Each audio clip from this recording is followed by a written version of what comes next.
Good afternoon, Mr. Ambassador, and welcome to the Crosstalk Khmer Time. And today is very delighted and honored to have the U.S. Ambassador to the Kingdom of Cambodia, Mr. Patrick Murphy, as a special guest today. I would like to thank you for spending your time to share your wisdom with our audiences and our viewers. And I know that you've been in Asia for a long time, more than about 3 decades, and you have a lot of experience, especially spending 15 years in Myanmar. So you deal a lot of difficult issues. Cambodia also needs your help. Okay. Without further delay, let me start by asking you to share your insight about the business opportunity for American company in agriculture sector. But you also might to introduce yourself in Khmer language for our audience. If you could. Okun Charang, thank you very much. I appreciate the opportunity to come on your show. I've heard a lot about Crosstalk, and I'm delighted that you have an audience interested in these matters. So I say to you, Kenyom Rikriye Dailban Chup Kenya. Okun Charang. First of all, I think before we talk about specifically business in the agriculture sector, it's important to know that in the bigger scheme of things, we have an important relationship between Cambodia and the United States. And our economic and commercial ties are an important part of that relationship, on one hand. On the other hand, agriculture is obviously very important in Cambodia. It accounts for 1/4 of your economy. Right. And agriculture is incredibly important in the United States. It's been a part of our history. That gives us a lot of common ground to work together to improve the agricultural sectors and by extension, right, the commercial and trading relationship that we have. Right.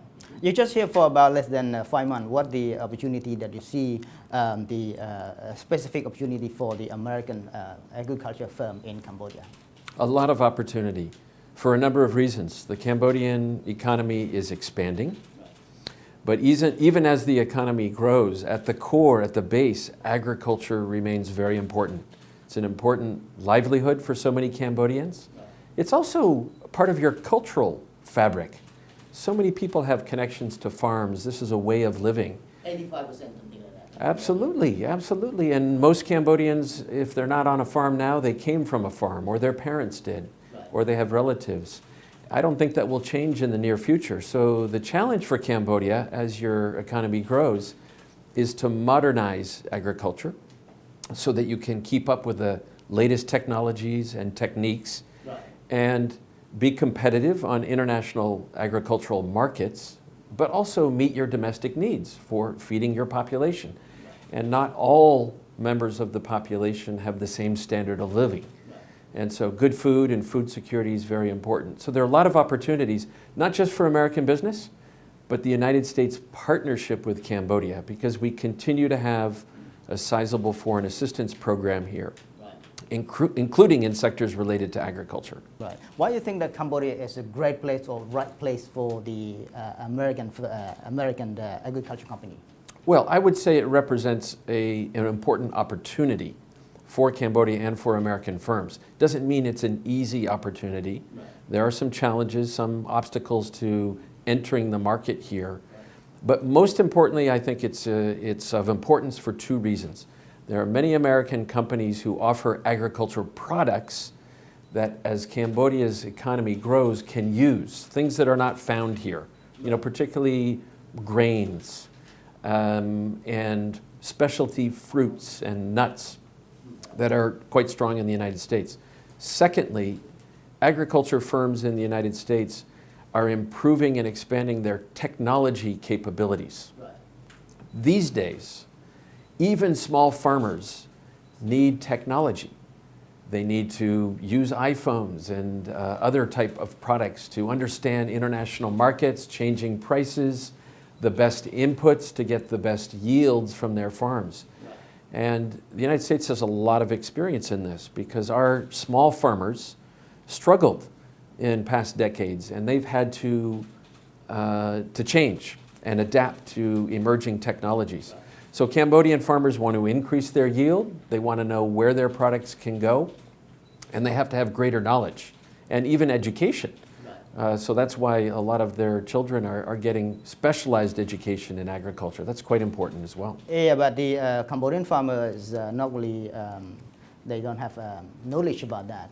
But how they can use new technology, U.S. technology, to replace traditional agriculture shortly, immediately for a couple of years, for more 5 years. It must take time, right? Oh, I think it does take time, but I don't necessarily agree with the idea that you're replacing any particular output or practices per se, but you have opportunities to increase your efficiency and maybe shift crops in a way that adjusts to climate challenges, changes with water supply. These are challenges that farmers here face, and you need greater information and able to adapt and to gain greater resilience.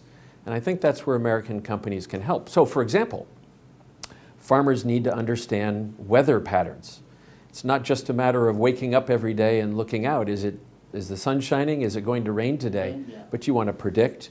You want to know how your water supply is going to be sustained. Then you want to know about transportation and markets and what are the best crops and how can you rotate crops and how can you mix not just producing crops, but perhaps you want to raise fish concurrently with your crops. There are a lot of techniques that can help farmers adapt and improve. Yeah, but who could the right institution to play a role, to train and to teach the farmer those kind of knowledge? Well, I'll give you a few examples where the United States is helping. We have a strong partnership. Before we even talk about American companies, we have a strong partnership in the agriculture field. Why? Because we know that a priority for Cambodia is to obtain food security for its entire population. Why do we want to help? We're friends of Cambodia, but it's also in our interest because a healthy, food secure Cambodia can contribute to regional peace and security in other ways. So it's in our interests that Cambodia gain food security. So we have programs right now to help with that. Nutrition programs, helping mothers with new babies provide proper nutrition for themselves and their new babies. We have programs to help farmers increase some of their knowledge about what kind of crops are best for a changing climate. On a more macro level, we're working with the Royal University of Agriculture here in Phnom Penh. We're also working with your Ministry of Agriculture and Ministry of Education on a country-wide program where Cambodia has put in technology parks. Some of these are associated with universities. I just visited one last week in Kampong Thom, located at a high school. These are technology parks to introduce to local farmers the latest techniques, the latest knowledge about inputs, the best kind of fertilizer, how to be environmentally sustainable, how to adapt to changing conditions. And these are terrific. We're supporting that with a very important program in partnership with the technology parks. How's that feedback? Well, I think we're hearing really good things. In fact, I went to visit one particular farmer who, with new technology, but it's basic technology. This is not high tech. It's basic information on rotating crops using the right kind of native fertilizer, not artificial, not chemicals, but native fertilizers, and basic techniques of how to place your crops, how to use water most efficiently. This particular farmer is producing thousands and thousands of kilos of cucumbers and tomatoes and other vegetables. That does two things. One, provides him with supplemental income for his family, but also creates for him a model for other farmers to come and see how's he doing it. How is he using limited water supply, limited plots of land to increase his yield and to understand what's needed at the markets. You might know in Cambodia, you have a great need for native grown vegetables because Cambodia imports quite a few vegetables and fruits for that matter from your neighboring countries. This helps you secure your own food supply, increase incomes, but also get closer to full food security. so that everyone has access to proper diets at affordable prices. So that's one good example where we're getting feedback. This kind of assistance is helping. That project is look like the for domestic need, not big scale for export, correct? Well, your country is built on the backs of very small farmers. You don't have giant industrial farms like you'll find in bigger economies. So helping small farmers at the micro level, I would argue, is perhaps the most important thing that Cambodia can do. So how can individual farmers sustain their livelihoods but increase yields and produce the products that meet market needs? Secure their families' nutritional needs, but gain additional income and be more efficient. When you get to the point where you are food secure, then you can think more about what you're exporting. In fact, some of that is already happening, and we're helping with that. Also in Kampong Thom, I went to visit a woman entrepreneur who is starting a cashew nut processing facility. And this has so many benefits. One, for her own family's income, for the farmers who produce cashews, and for the men and women who are working in her processing plant.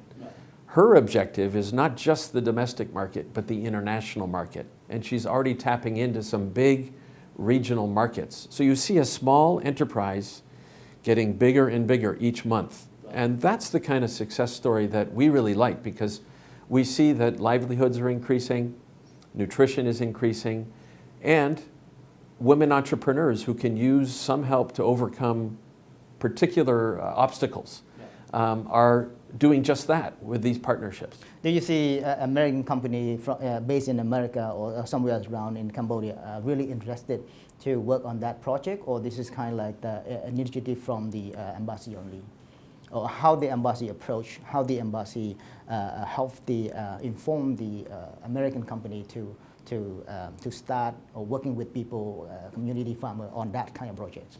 I would say there are three important inputs to our projects and activities here. One would be our implementing partners. These are Cambodian and international organizations who are quite expert in whatever field they may be working in, agriculture or education or the environment or public health, to cite a few examples. This is the case in agriculture. We have implementing partners who are quite expert in all of these new technologies and new techniques and adaptive approaches. The second thing would be American universities. And with these projects I was just talking with you about, the technology parks that are around the country, there are 5 of them, including at the Royal University of Agriculture. There are American universities who are quite renowned in agriculture, who were founded on the premise of teaching farmers and having outreach programs to help farms improve in the same way. These universities are working right here in Cambodia. They bring expertise, they bring a great spirit of cooperation, and I think they're producing really, really good results. I've met a number of these universities. The third category would be American business. And this week is a very good example because we have over a dozen big American companies working in agriculture and agriculture technology coming here to Cambodia to talk about what they can deliver to meet all of these needs. Are they coming for the fact finding, or they want to see the latest trend? What kind of specific trend are they looking for? Well, a priori, these are companies who would like to do business here. So they offer services, they offer products. That's good. That's in the American interest. We would like to see Cambodians, as they do better and better economically, to look at the American market as a place to source their needs. And indeed, when you look at our growing trade between our two countries, it's now over $4 billion a year, but it's a bit imbalanced. Americans are buying more from Cambodia than Cambodia is buying from America. We'd like to level that a bit. We'd like to balance that trade. And so American companies offer a lot, both in products, service, and in expertise. So the companies coming here offer all of that. Right. So Ambassador, do you know which country investing more agriculture sector in Cambodia today?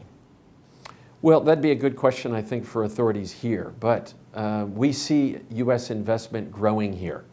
and the appetite is growing. But as I said at the outset of the program, it's not always easy. American companies look for some fundamentals. Rule of law is really important. Right. Infrastructure is helpful when it comes to energy needs, electricity costs, and of course the labor pool here. Right. Cambodia is doing better in some of these categories and has room for improvement in some of those categories. Right. But when American companies do come, and there are some operating extremely successfully here, because the American brand is associated, I think, with quality, right, kind of the gold standard. When they do come here, they do well. But to come here, they look for those fundamentals. And that's where we encourage the government and other authorities to work on increasing the soundness of those fundamentals. Have the U.S. company ever expressed the concern over the rule of law, the tax law, investment law, or legal system in Cambodia to the embassy? Well, I think in general, American companies look for the law to back up their investments. So you need an independent judiciary that can make sound legal decisions. Sometimes business contracts, there are misunderstandings. Sometimes there are issues with profits and taxes, as you've mentioned. Oftentimes there are issues with customs in many countries. So here in Cambodia, I don't think it's unique.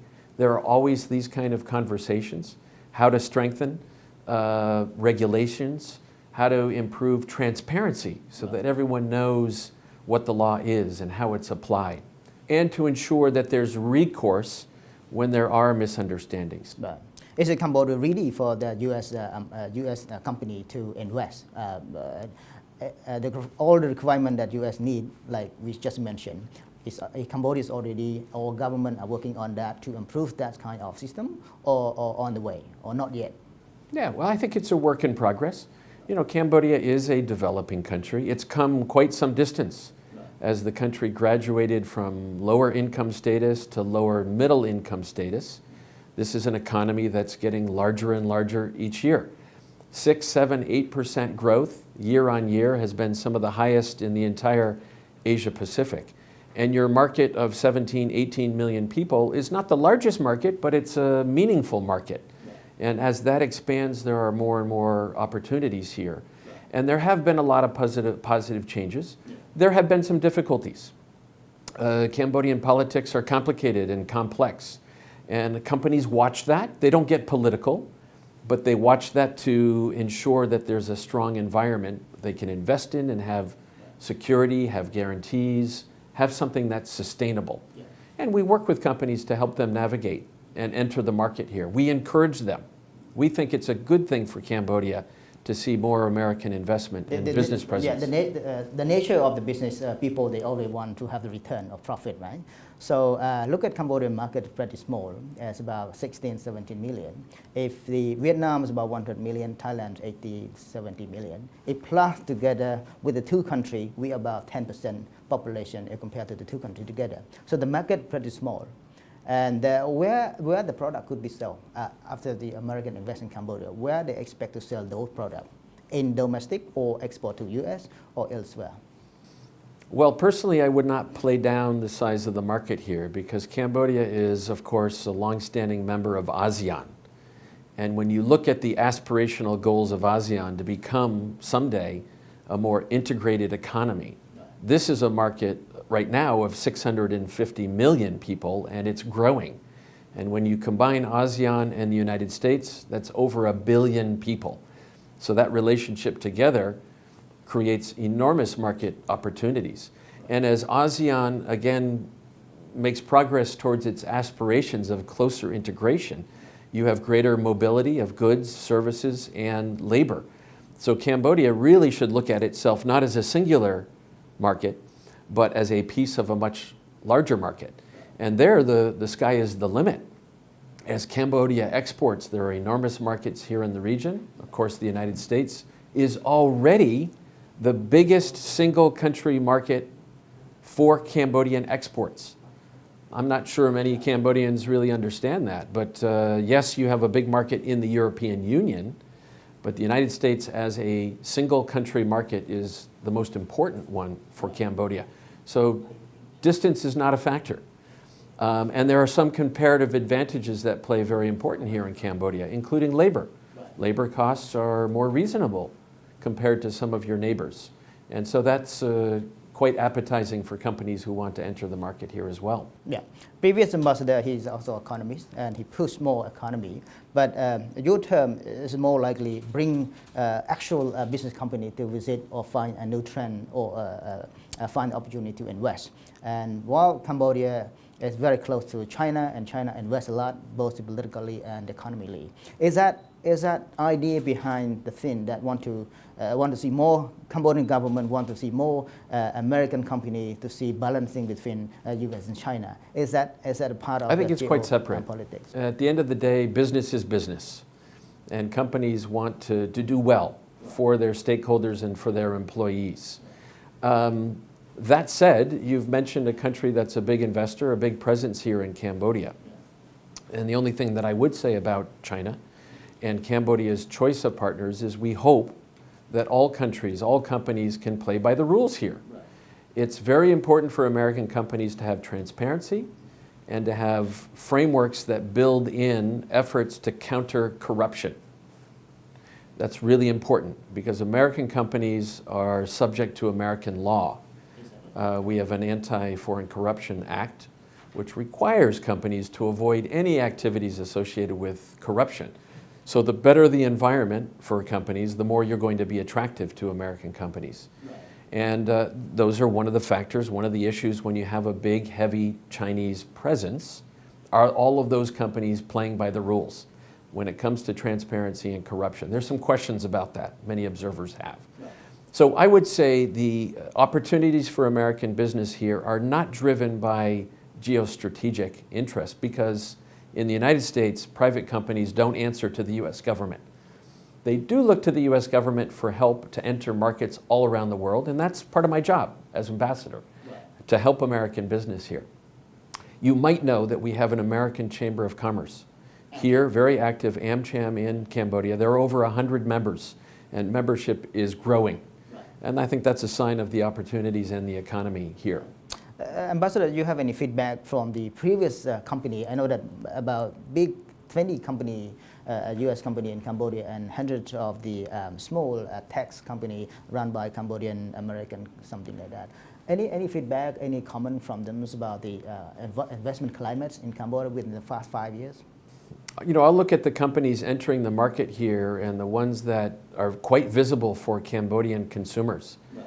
Coca-Cola, General Electric, Apple products.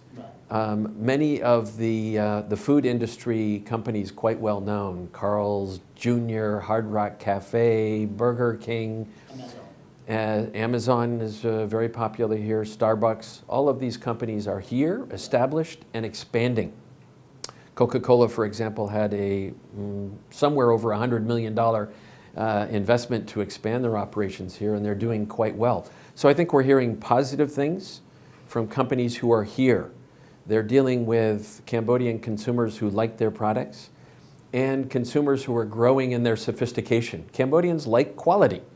They like to get what they're paying for. And with American companies, they tend to get good products, good service, good guarantees, good follow-up. And I think that's encouraging for future expansion. But as I noted, to grow even bigger, especially to attract smaller and medium-sized American companies, the fundamentals are quite important. Right. Research and training was not in place in Cambodia. Is an American company willing to set up a center for research related to agriculture sector before starting company here or putting money to invest in Cambodia?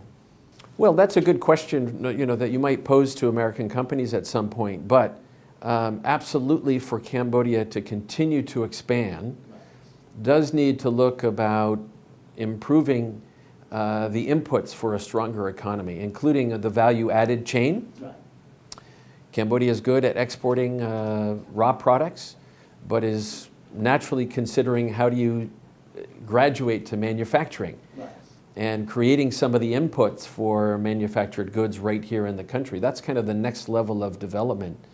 And I think you will see American companies and universities who can offer their experience and expertise as they have done in other countries. So This is why I mentioned the agricultural technology hubs. That's where modest research is already taking place. How to deal with pesticides and infestation, how to improve yields and techniques. This is a beginning of exactly what you're talking about.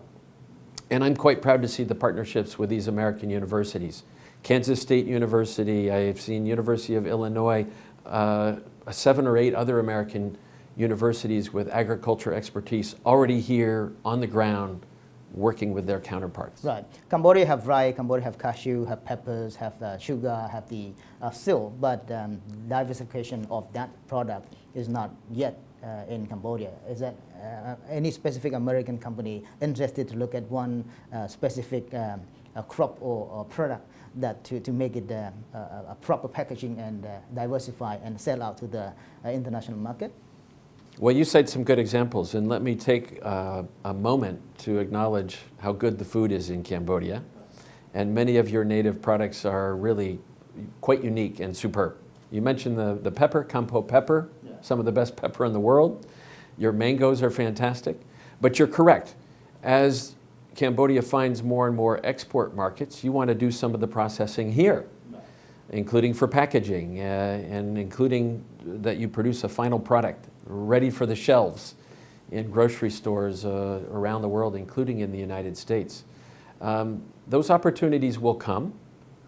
Naturally, Cambodia needs to increase and improve its infrastructure, roads and communications, and the cost of electricity is quite well known here as being a little bit higher than the regional average. So addressing those challenges will, I think, be much more attractive to increasing the kind of technologies that you're talking about.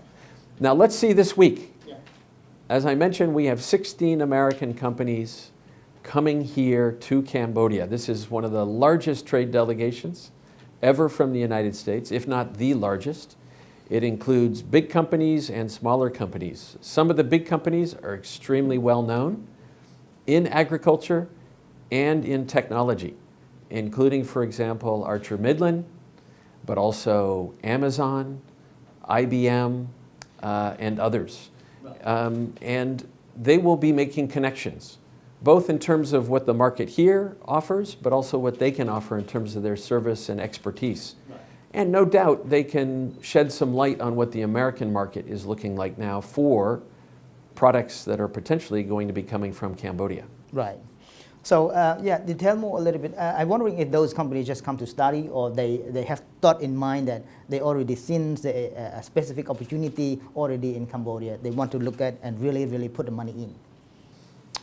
Well, I think we can answer both ways. Companies would not sign up for a delegation if they didn't think there was an opportunity. So there are companies who already know there's a market here that's growing, an economy that's growing with opportunities.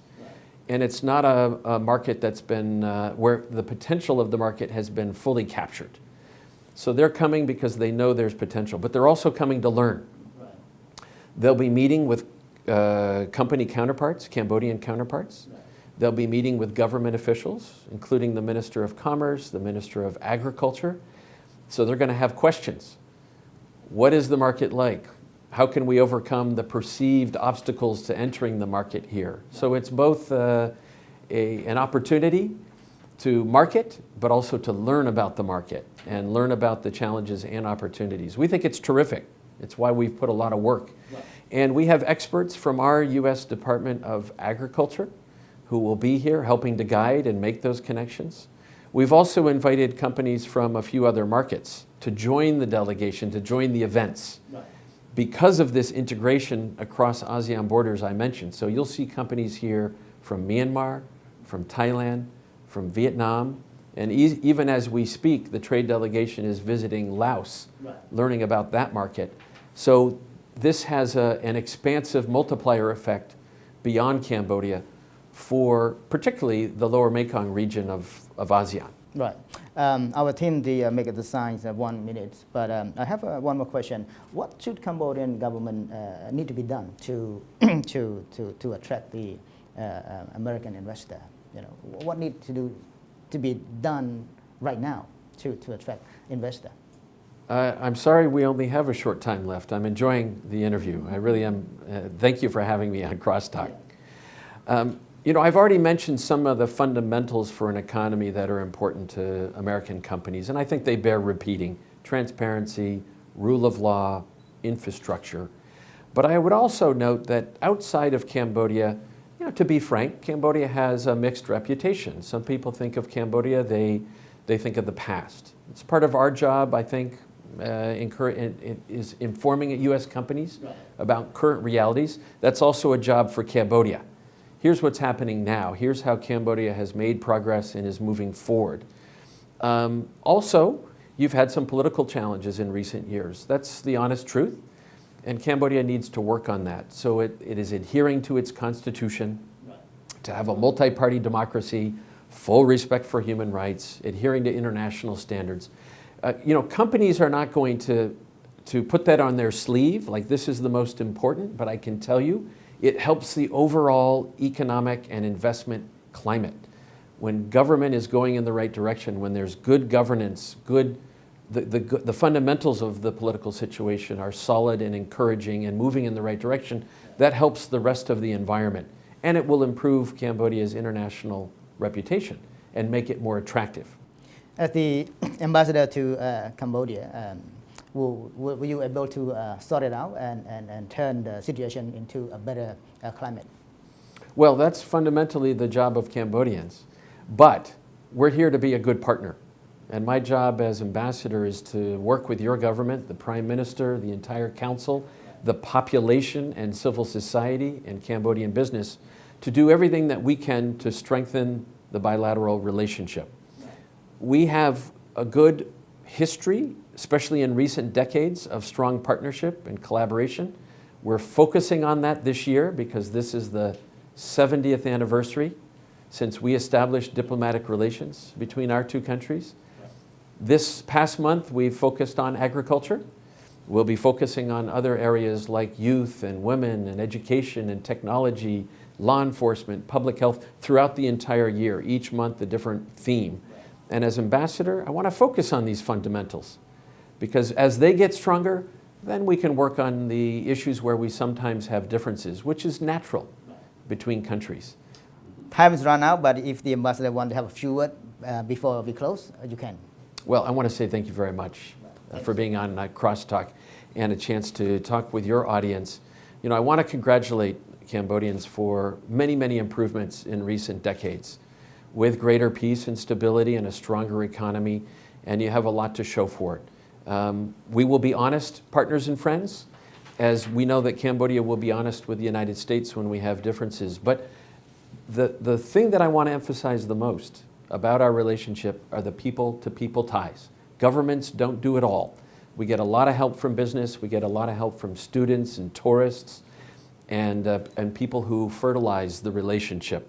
So we encourage more Cambodians to think about visiting the United States, to study, to do business, to visit family. We have over 300,000 American citizens who identify as being Cambodian Americans. They're an important part of the relationship, just like the Americans who call Cambodia home. So I'm here to help improve the relationship with the help of Cambodian counterparts. Thank you for the opportunity to talk about agriculture this month and the relationship. Thanks so much, sir. Okun Thanks Charan. Okun Charan. Thanks so much. Thank you.